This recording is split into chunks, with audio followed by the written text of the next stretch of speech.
Our final bill, and I'll apologize to testifiers as you make your way up, that we're tight on time here. And the final bill is House File 2039. Representative Greenman, if you can move, bring that before us. So moved. Thank you. And then there's an amendment. I'm assuming Representative Simpson-Murray, you want that moved. So Representative Greenman, if you're willing to do that. I'd move the A1 amendment. Thank you so much. And it looks like just a few technical issues in the amendment to fix. So we'll see, members, any questions about the amendment? Not seeing any. All in favor of approval of the A1 amendment, please say aye. Aye. Any opposed? Motion passes. House File 2039, as amended, is before us. Representative Simpson-Murray. Thank you, Chair and members. So HF2039, we're kind of moving up the spectrum of age. We are talking about workforce opportunities for youth ages 14 to 24 in every part of our state.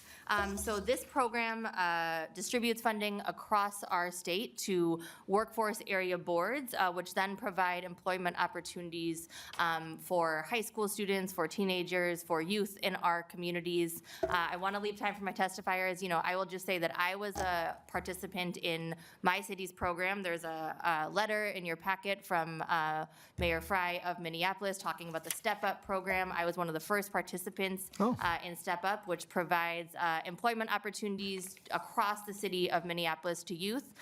In 2007, I was a Step Up intern at U.S. Bank.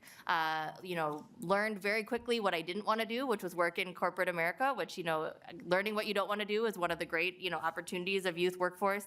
And through their kind of leadership program and through their training, also learned skills such as, you know, building a resume. Also remember one of the most important things they said was always floss before a job interview, which good advice there. Very practical. And so just really incredible program happening in Minneapolis and across our state, and I'll give it up to my testifiers to share a little bit. And I'll apologize for the tight time that we need to be out of here by 10, so just a minute from each of you, I'm afraid. But our first testifier, please identify yourself and proceed.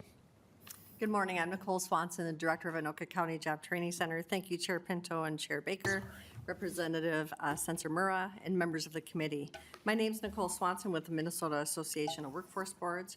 We're here today to support this appropriation for the Minnesota Youth Program, or MYP, a program that our boards implement across every county in the state. Because of MYP, young people are able to access paid work experience. They're able to learn while earning a paycheck. They're able to explore career opportunities, receive career advising, and imagine themselves in different high-growth, high-wage fields. The impact of investing early is lifelong for these young people who are most at risk in facing significant barriers. There is also serious impact for employers who need employees that are work-ready and equipped with those basic work skills before they get hired. We also see the impact in our communities when we keep our young people engaged in positive activities and integrated in the community fabric. Investment had not increased above $4 million since 2003. When the legislature made the increase last year, we were able to show that this additional investment was a big deal for Minnesota youth. Our local workforce development boards and community organizations were able to get those additional dollars to work right away, nearly doubling what we did in the previous biennium. The need for this investment is clear, and the program is ready to deliver. Without this appropriation, our providers will be forced to limit work experience placements.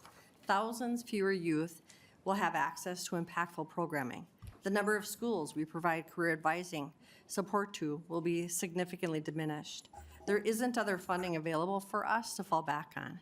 Minnesota faces ongoing cuts in federal youth funding. Last year, there was a proposal to completely zero out federal youth workforce development funds. This bill would make a Minnesota investment in preparing Minnesota's youth for successful and stable careers. Thank you, Representative Simpson-Murray, for carrying this bill, and chairs for the opportunity to speak regarding its importance. Thank you for your testimony. And next testifier, please identify yourself and proceed. And welcome. Hello, Mr. Chairman and members of the committee. My name is Aiden Grabo, and I am part of the Rochester WDI Youth Program, which is funded by the Minnesota Youth Program.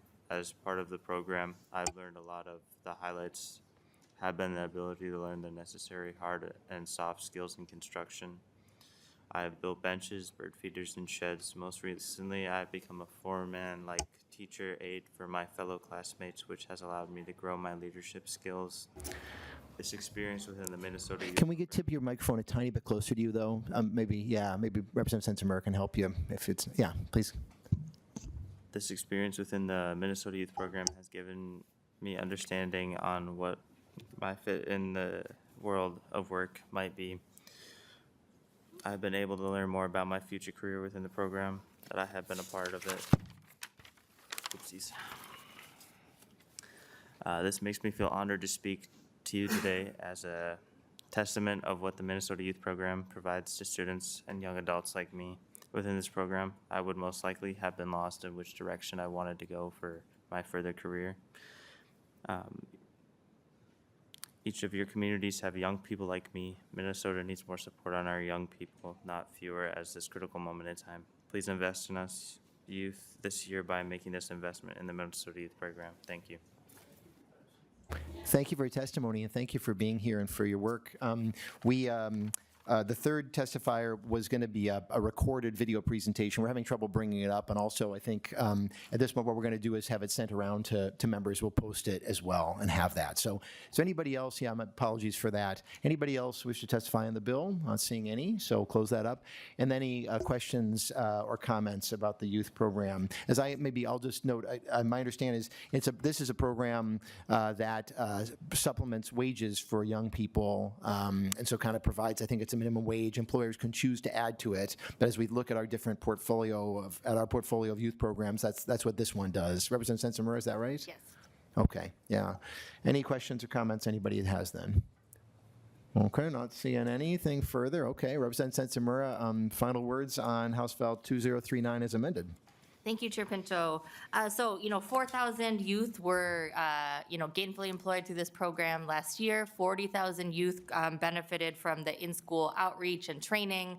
There's a really comprehensive annual report, which I'll have sent out to the committee, that talks about what this program is doing Please do. in every area of the state for every member of this committee. Just wanted to highlight kind of two youth comments about participants in the program. So one youth said, "This program marked the beginning of my dream to be a biologist. Without this, I wouldn't have gained this experience and background knowledge that could help me in my future." Another participant said, "Getting that check, yes ma'am, getting to explore new things and learn every day." So this program is meeting youth where they are at, and encourage the committee to invest in this program. Thank you. Fabulous. Thank you so much, Representative Sensenmer. And a reminder, members, we had the Youth Day maybe a week and a half ago or so. We heard some individual proposals. This is a more blanket competitive grant program.